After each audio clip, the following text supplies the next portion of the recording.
नाशिकचं गंगापूर धरण 60% जास्त भरलं। गंगापूर धरणातील पाण्याचा विसर्ग वाढवला।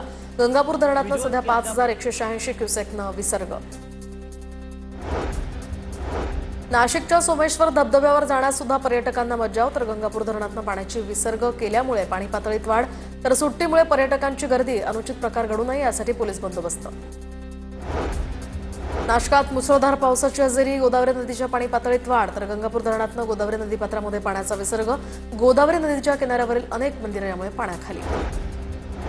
नालासोपाऱ्यात पावसामुळे मुख्य रस्ते पाण्याखाली, तर आचोळे, नगिनदास पाडा, संकेश्वर नगर आणि मालानगर या ठिकाणी रस्त्यांवर पाणी। तर पावसाचा जोर वाढल्यास दिवसभर घरांमध्ये सुद्धा पाणी शिरण्याची आता शक्यता। नाशिकमधील रामकुंडात पाण्याचा विसर्ग वाढवल्यामुळे तरुण अडकला होता, तर स्थानिक तरुणांनी रेस्क्यू टीमनं तरुणाला बाहेर काढलं।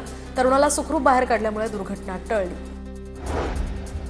भंडारा जिल्ह्यामध्ये पावसाची संततधार सुरू। सततच्या पावसामुळे वैनगंगा नदीच्या पाणी पातळीत वाढ, तर गोसेखुर्द धरणाच्या 27 दरवाजांमधून विसर्ग सुरू। नागरिकांनाही सतर्कतेचा इशारा।